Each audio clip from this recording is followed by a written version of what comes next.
자, 최신 기출 문제 21회 실무 이론 평가 문제 1번부터 보도록 하겠습니다. 다음 중 내부 통제 제도를 위한 장치로 옳지 않은 것은, 자, 1번 보면은 재고 자산의 도난을 방지하기 위해 창고에다가 CCTV를 설치한다. 네, CCTV가 창고에 기본적으로 있어야 되겠죠. 또 자료의 분실과 유변조 방지를 위해 문서에 사전 일련 번호를 부여한다. 우리가 뭐 일련 번호를 만들어 두는 이유는 바로 이 분실 같은 거, 이런 것들을 예방하기 위해서 일련 번호를 관리를 하고 있죠. 3번 현금 횡령을 방지하기 위해 현금 보관자에게 장부 기록을 함께 담당하도록 한다. 네, 일단 요거. 다음에 4번 거래의 성격과 중요도를 고려하여 승인권자에 대한 권한과 지위를 설정한다. 그렇습니다. 우리가 그 회사에 보면은 전결 위임 규정이라는 게 있어요. 그래서 우리가 그 거래, 우리가 회계상 거래든 우리 기업 내 여러 가지 어떤 사건들에 대한 것을 그 중요도를 고려해 가지고 승인권자, 즉 결재권자에 대한 권한과 지위를 미리 설정해 두면 그런 게 필요합니다. 자, 그래서 이게 1, 2, 4번은요, 우리 내부 통제 제도를 위한 좋은 장치 중에 하나라고 볼 수가 있는 거고요. 이 3번이 여기서는 답인데, 조금 좀 그렇긴 해요. 예를 들어서 여기서 현금 보관자도 장부를 안 할 수는 없죠. 자기가 현금 보관자인데 장부 안 하고 어떻게 현금을 맞춰보겠어요? 네, 그래서 현금 보관자도 장부 기록을 대부분 다 합니다. 다 하는데 여기서 의미하는 것은 아마도 현금 보관자가 장부도 하고 다른 장부는 없다, 이렇게 지금 보는 거죠. 이렇게 되면은 현금 보관자가 장부까지 맡게 되면은 이게 속이기가 쉽다는 얘기예요. 네. 그래서 현금 보관자가 그러면 장부를 안 하는 거냐? 그런 기업체는 없습니다. 현금 보관자도 다 장부를 해야 내 장부하고 내가 보관한 금고에 있는 잔고가 맞는지 당연히 확인해야 되겠죠. 그러나 이제 여기서의 장부 기록은 이제 추측건데 회계장부를 의미한 것 같아요. 회계장부. 그러니까 현금 출납자가 가지고 있는 그 장부가 아니라 회계적인 장부. 회계적인 장부. 그래서 이 회사가 좀 규모가 커지면요, 회계과하고 이 출납이라든가 자금과를 이렇게 분리를 합니다. 회계과는 오직 장부만 해요. 그리고 자금이나 출납 부서에서는 이 현금을 만지게 되죠. 현금을 만지는 겁니다. 그래서 서로 견제가 가능합니다. 왜냐? 장부는 회계장부도 있거든요. 회계장부에도 현금의 유입과 유출이 다 기록으로 남게 되는 것이죠. 자, 그래서 이게 이제 어떤 보면 3번 말이 안 되는 것 같지만 이거는 옳지 않은 것이다. 그러니까 옳지 않다고 그러니까 어느 훈련생이 이렇게 물어봤습니다. 선생님, 그러면 현금 보관 회사의 현금 담당자는 장부를 안 쓰는 겁니까? 아까 말씀드린 대로 그런 건 아니다 이거죠. 현금 담당하는 사람이 장부 안 쓰는 사람은 없을 거예요. 그런 의도의 것이 아니다. 자, 그래서 여기서 3번이 옳지 않은 겁니다. 1번에 좀 문제가 좀 논란이 있을 수 있어요. 그러나 뭐 1, 2, 4번은 우리가 흠잡을 데가 없는 복이에요. 3번이 답이다. 다음 2번. 자, 회계의 주요 질적 특성 중 목적 적합성의 하부 개념이 아닌 거. 자, 예피적, 우리 외웠죠? 예피적이 아닌 걸 찾으면 되죠. 3번이네요. 검증 가능성은 신뢰성의 하위 개념이다. 신뢰성은 여러분 알다시피 아니죠.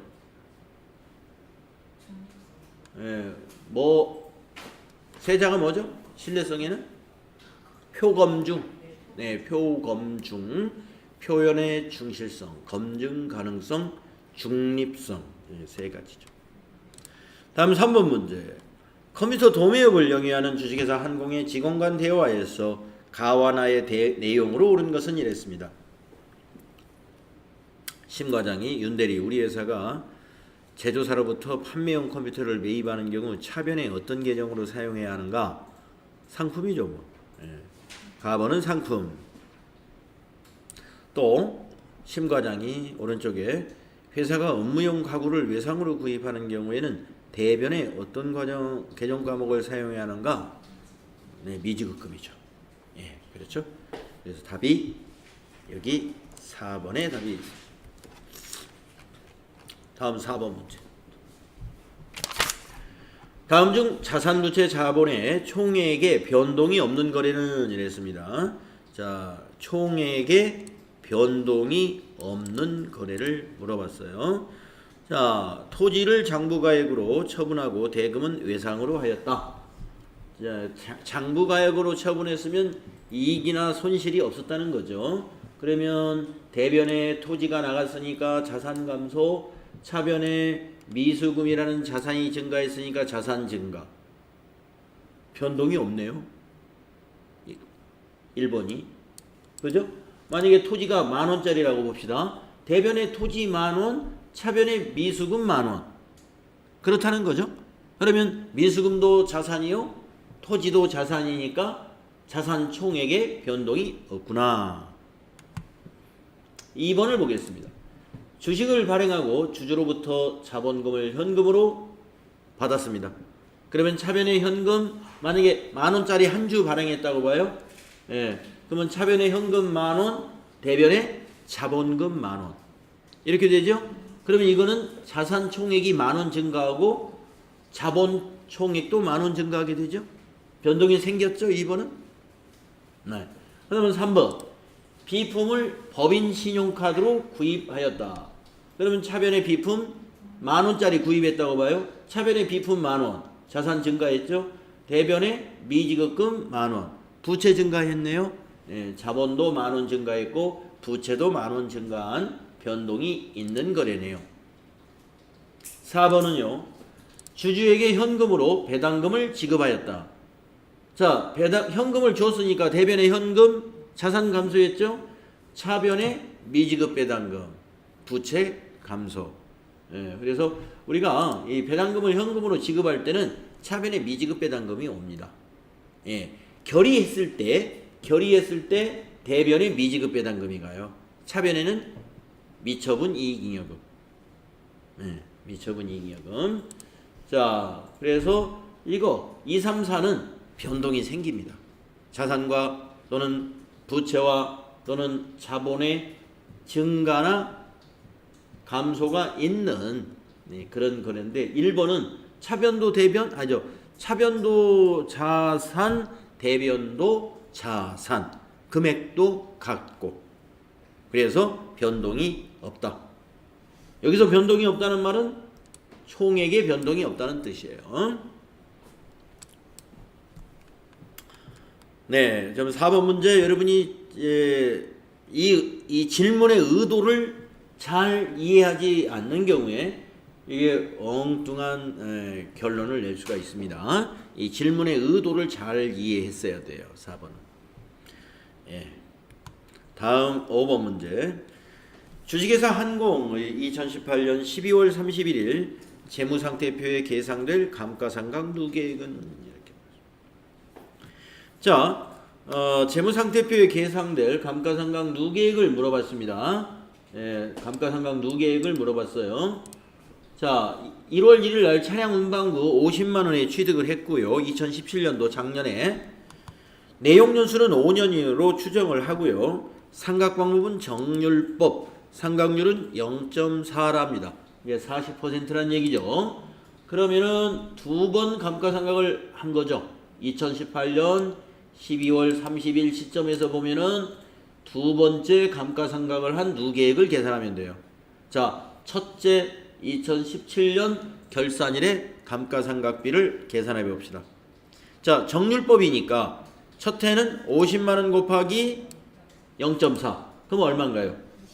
예, 4, 5, 20. 첫 해에 20만 원입니다. 자, 두 번째 해에는 50만 원에서 20만 원을 빼죠. 그러면 그 미상각 잔액이 30만 원이죠. 그 30만 원에 40%. 그럼 얼마예요? 12만 원이죠. 네. 2차 년도에는 12만 원이 되겠습니다. 그래서 이 두 개를 더하면 누계액은 32만 원이 된다. 그래서 답은 여기 1번에 있습니다. 1차 년도에 20만 원, 2차 년도에 12만 원이 나오기 때문에 이 두 개를 더한 것이 감가상각 누계액이다. 그래서 답은 1번이 되겠다.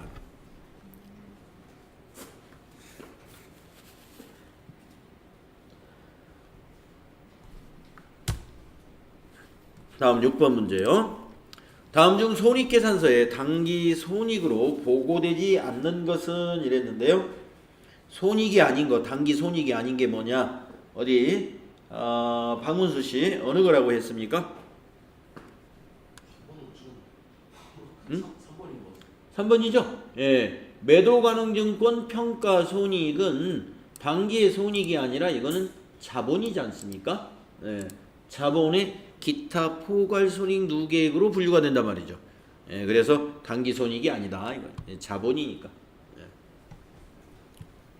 여기서 말하는 당기손익이라는 것은 당기의 손실이나 비용이나 같은 거죠. 예, 수익. 예, 당기의 비용이나 수익이 아닌 것이 뭐냐 이런 뜻입니다.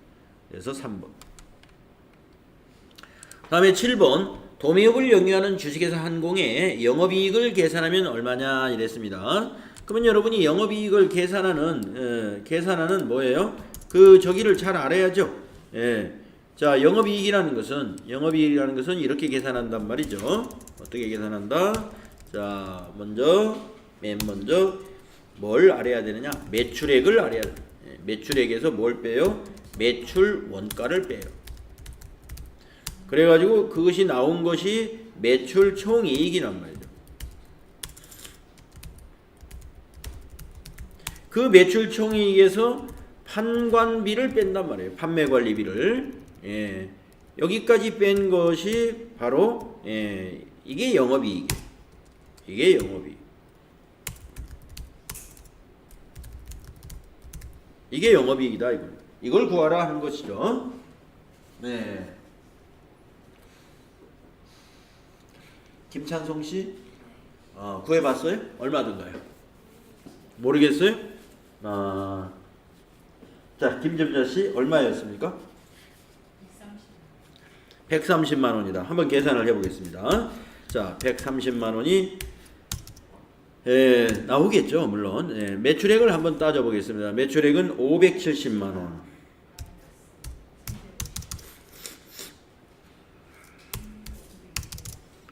자, 매출원가를 빼겠습니다. 매출원가는 350만 원. 그러면 매출 총이익을 한번 구해보겠습니다. 이만큼 밀어야 되겠네요. 예. 매출 총이익은 220만 원이네요. 예. 자, 거기에서 이제 판관비, 판매비와 관리비를 한번 빼보겠습니다. 자, 판관비를 광고 선전비 30만 원에다가 세금과 공과 이것이 더하고 기부금은 아니죠. 영업의 비용이죠. 잡손실도 아니죠. 영업의 비용입니다. 배당금 수익, 영업의 수익입니다. 아니고 임차료, 이건 판매관리비입니다. 네, 그래서 광고 선전비, 세금과 공과, 임차료 요 세 개를 우리가 판매관리비라고 여기서 분류할 수가 있어요. 그래서 더하니까 90만 원이네요. 90만 원. 그래서 여기서 90만 원을 빼는 거. 그랬더니 130이구나. 네, 정확히 맞았습니다. 찬송씨 알았죠? 네. 그러니까 판매 관리비의 계정 과목들을 잘 외워둬야 된다는 얘기죠. 기부금 이거 영업과 관련이 없어요. 기부금은 그래서 영업의 비용이라 그럽니다. 잡손실 영업과 관련 없어요. 영업의 비용이에요. 배당금 수익은 수익인데 영업과 관련 없는 수익이에요. 그래서 영업의 수익이라고 분류합니다. 그래서 영업과 관련이 있는 거 임차료 영업하려면 어떻습니까? 예? 영업하려면 사무실을 얻어야 되잖아요. 임차료. 예. 또 세금과 공과 영업하려면 세금 내야 되잖아요. 네. 또 광고 선접비 영업하려면 또 광고도 해야 되지 않습니까? 전부 다 영업 및 관리 활동에 관련된 비용들은 판매 관리비라고 한다 이거예요. 예, 판매 활동과 관리 활동에 소요되는 비용이 판매 관리비예요. 그러면 매출원가도 판매 관리비에 해당이 되지만 이 판매 관리비는 매출원가를 제외한 비용을 판매 관리비로 분류하는 거예요. 예, 판매하는데 매출원가 없이면 판매 못 하잖아요. 예, 그렇지만 매출원가는 제외된 것이 판매 관리비예요. 매출원가는 상품은 이 매출에 대응되는 것을 구입하는 데 들어간 비용이 매출원가예요. 예, 구입하는 데 들어간 비용. 예, 그래서 우리가 매출액에서 매출원가하고 판매관리비를 빼면 그것이 영업이익이다. 이 영업이익은 우리 회사의 기업의 그 수익성을 진단하는 아주 중요한 이익입니다.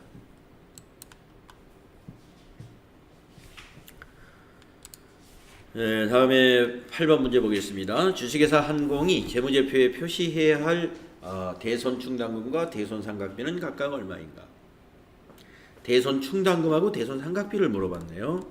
자, 1월 1일 날 기초가 대손충당금이 이만큼 20만 원 있었습니다.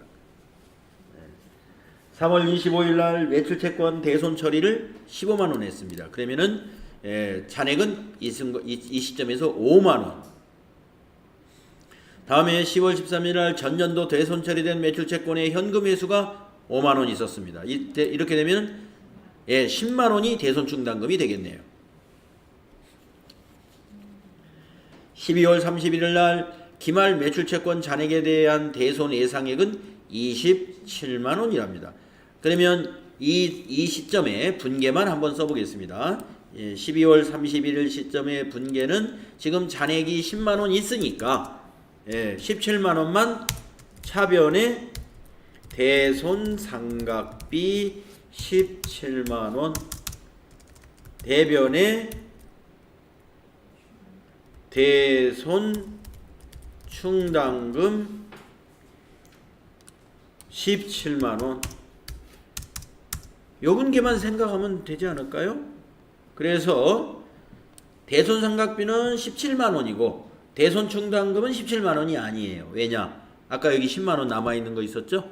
그것하고 더해져서 여기 대손의 예상액과 똑같이 27만 원이 되는 것입니다.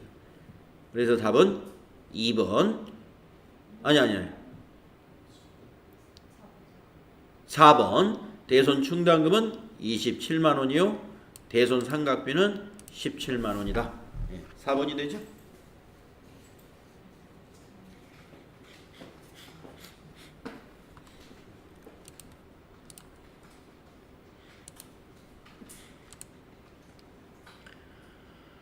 다음 9번 문제 보겠습니다. 유형자산에 대한 수익적 지출을 자본적 지출로 잘못 처리했을 경우 당기와 차기의 순이익에 미치는 영향으로 올바른 것은 이랬습니다. 자, 우선 당기만 한번 따져보겠습니다. 당기만 한번 따져봅시다. 자, 수익적 지출인데 자본적 지출로 잘못했대요. 수익적 지출이라는 것은 수선비 같은 비용 처리를 해야 하는데 차산으로 봤다는 거예요. 그러면은 우리가 어떤 결과가 나오냐면은, 자, 비용이 어떻게 됩니까? 과소, 작아져 버렸죠? 비용이 작아지면 이익이 과대가 돼버리죠. 그러면서 자본도 과대가 됩니다. 그 다음에 자산을 처리를 해버렸기 때문에 자산은 과대. 그렇죠? 자본적 지출로 잘못했으니까. 자, 그러면 여기서는 단기 순이익만 물어봤군요. 그러면 이렇게 길게 따질 것도 없어요. 비용 처리를 할 걸 안 했으니까 이익은 과대하게 나온 겁니다. 자, 과대 계산. 답은 1번 아니면 2번이 답이에요. 그러면 차기는 어떻게 갈 것이냐? 차기. 차기의 이익. 이것도 이익만 물어봤으니까. 자, 봅시다. 지금 이게 유형자산입니다. 유형자산을 단기의 비용으로 처리해야 되는 것을 자산으로 처리했잖아요. 그러면 그 자산이 과대해가지고 차기로 2월이 되죠. 차기로 2월이 되면은 이게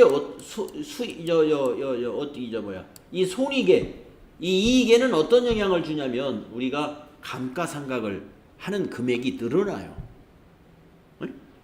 자산이 감가상각 대상 금액이 늘어난단 말이에요.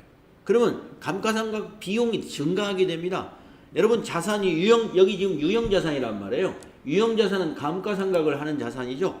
유형자산을 단기에 많이 취득하지 않습니까? 내년에 감가상각비 비용 많이 발생합니다.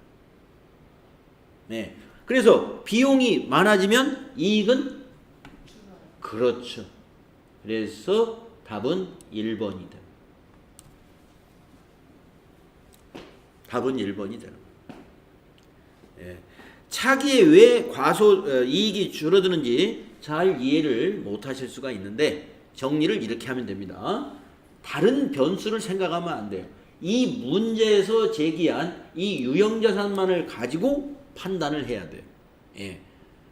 다른 변수는 아무런 변화가 없다고 생각하고 이 유형자산 하나만을 가지고 판단을 한다 이거. 그러니까 아까 분명히 비용이 과소됐으니까 단기의 이익이 커지는 건 뭐 확실한 거예요. 차기에는 이것만 가지고 본다면 차기에는 지금 이 자산이 커졌지 않습니까? 이것이 차기로 2월 되잖아요. 그러면 감가상각비가 커지는 거 외에는 다른 거는 없다 이겁니다. 그래서 1번이 답이 됩니다. 9번 문제 조금 어려운 문제였습니다. 그러니까 어렵다는 게 요게 이런 스타일로 나온 적이 지금 21회 처음이에요. 과거에 이런 스타일로 문제를 내지 않았어요. 뭐만 물어봤느냐? 단기 끝만 물어봤어요. 차기 끝까지는 물어보지 않아요. 그런데 21회부터 차기도 물어보더라 이겁니다. 예, 차기도 물어보더라. 다음 10번 문제.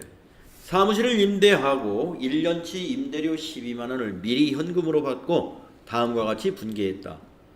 네, 10월 1일 날 1년치를 미리 받았어요. 12만 원을. 그리고 이렇게 임대료 수익으로 전부 받습니다.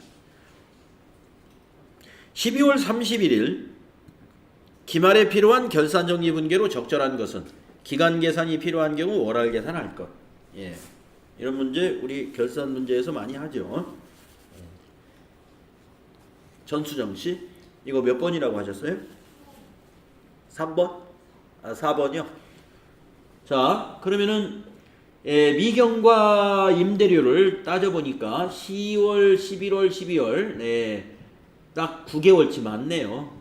4번. 그래서 단기의 임대료 수익에서 미경과 임대료 9만 원을 단기에서는 빼주고 2월 시키기 위해서 그리고 그것을 선수 임대료 즉 선수 수익에 해당이 됩니다. 이걸 부채로 잡아줘가지고 이게 수익의 이연에 관한 분계였어요. 수익의 이연. 네, 4번 맞습니다.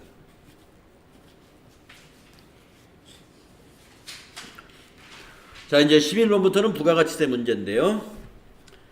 자, 다음 중 부가가치세 납세 의무에 대하여 올바르게 설명하고 있는 사람은 자, 첫 번째 사람 면세 사업자를 포함한 모든 사업자는 부가가치세 납세 의무가 있어요. 틀렸습니다. 면세 사업자는 아무런 의무가 없다고 그랬습니다. 부가가치세법상에는 아무런 의무가 없어요.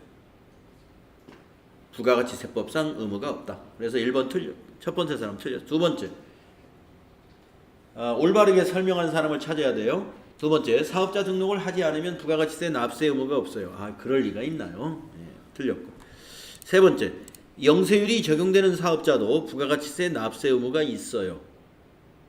그렇습니다. 영세율이 적용되는 사업자도 납세 의무 있어요. 아니 낼 거 없는데 무슨 납세 의무가 있느냐? 환급 받아야 되잖아요. 신고 납부해야 신고해야 환급이 돼요. 그게 납세 의무예요. 그리고 영세율 사업자라고 해도 소연이 말이 맞았습니다. 그 다음에 국가나 지방자치단체는 부가가치세 납세 의무가 없어요. 이거 틀렸어요. 국가나 지방자치단체도 사업에 따라서 부가가치세 납세 의무가 있는 재화의 공급을 또는 용역의 공급을 하는 경우가 있습니다. 그럴 때는 납세 의무가 있는 거죠. 그래서 소연이가 답이 되겠네요.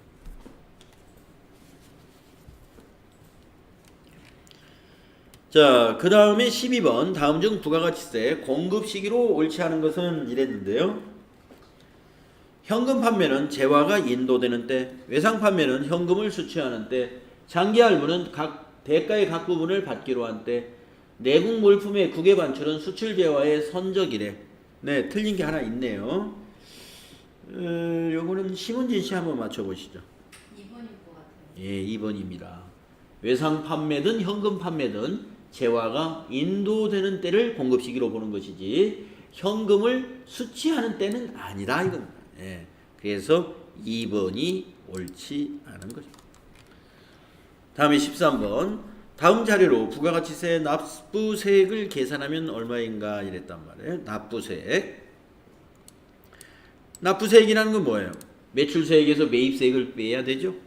단 제시된 금액에는 부가가치세가 포함하지 않았고 세금 계산서를 적법하게 발급 또는 수취하였다. 자, 그러면 여기 지금 공급가액이라는 얘기예요. 자, 현금 매출 이거 공급가액 1,000만 원이면 매출세액 부가세는 100만 원 되겠고. 네. 자, 이거 먼저 답부터 한번 제가 물어볼게요. 박문수 씨, 요거 13번은 답이 몇 번이었나요? 3번인가요? 한번 계산해 보겠습니다. 요거 100만 원. 그다음에 외상 매출 2천만 원에 10% 200만 원. 이것도 매출세액이죠? 예. 매출세액이 지금 현재 300만 원이네요. 자, 상품 매입액 800만 원. 여기에 10% 80만 원. 이거 매입세액이네요. 80만 원. 접대비 지출액 500만 원. 하하, 이건 지출을 했지만 공제받지 못해요. 요 50만 원은. 그건 무시. 예, 무시하면 300만 원 빼기 80만 원. 120만 원인가 본데? 아니, 120이 아니라 220 아닙니까? 네? 네, 220. 예, 현금 매출 100 여기죠. 매출세액 100만 원에다가 외상 매출 2천에 200 300만 원에서 80만 원만 빼야 되잖아요. 그러니까 220 4번이 답이다. 4번이 답은 맞습니다. 네. 납부세 계산할 줄 알아야 됩니다. 다음에 14번 문제. 다음 중 부가가치세법상 전자세금계산서에 대한 설명으로 옳은 것은 이렇게 물었습니다. 전자세금계산서에 대해서 옳은 것을 물어봤어요. 1번 전자세금계산서를 발급한 즉시 전자세금계산서 발급명세를 국세청장에게 전송한다. 아니죠. 다음 날이죠. 이거 한번 답부터 한번 또 보고. 김찬송 씨 14번 몇 번이라고 그랬어요? 3번? 어디 3번 예, 한번 확인해 볼게요. 1번은 틀렸고 2번 전자세금계산서를 지연 전송한 경우에는 가산세는 부과하지 아니한다. 지연 전송 가산세 0.5%가 있어요. 우리 가산세에 대해서는 뭐 우리가 그 공부하지 않았지만 예, 지연 전송했는데 가산세 없을 리가 없죠. 2번 틀렸어요. 3번 전자세금계산서의 의무 발급 사업자가 아닌 사업자도 전자세금계산서를 발급할 수 있다. 그렇죠. 예, 의무가 아니어도 전자세금계산서 발급은 적극 환영합니다. 그래서 3번은 옳다. 4번 직전년도 사업장별 공급가액이 1억 원 이상인 개인사업자는 전자세금계산서를 발급해야 한다. 예, 3억 원이죠. 그래서 4번 틀렸습니다. 자, 마지막 15번 문제. 다음 중 부가가치세 신고 납부 및 환급에 대한 설명으로 옳지 않은 것은 이랬습니다. 신고 납부 및 환급에 대한 설명. 어디 이걸 답부터 한번 확인해 볼까요? 네, 김전자 씨, 이거는 몇 번이었나요?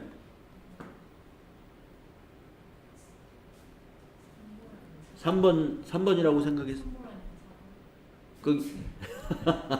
예, 답은 오직 하나만 있는 거예요. 자, 옳지 않은 거 3번 아니면 4번 같다. 네, 1번 보겠습니다. 각 예정 신고 기간 또는 과세 기간 종료 후 25일 이내에 신고 납부함을 원칙. 맞습니다. 다음 달 과세 기간 종료일 다음 달 25일 이내에 신고 납부하는 거예요. 2번 총괄 납부 사업장의 경우 주사업장에서 총괄하여 신고 납부하여야 한다. 이거 2번 틀렸습니다. 네. 자, 총괄 납부 사업자의 경우는요. 총괄해서 신고는 안 해. 못 해. 신고를 하는 게 아니라 신고는 사업장별로 해야 되고 총괄해서 납부하는 겁니다. 네. 총괄 납부 사업 제도라는 총괄 납부라는 제도는요. 총괄해서 납부만 하는 것이지 신고는 사업장별로 하라 이렇게 되어 있습니다. 그래서 2번이 옳지 않습니다. 3번은 영세율이 적용되는 경우에는 조기 환급을 받을 수 있다. 네, 맞습니다. 왜냐하면 영세율 적용자는 어차피 납부할 세액이 없거든요.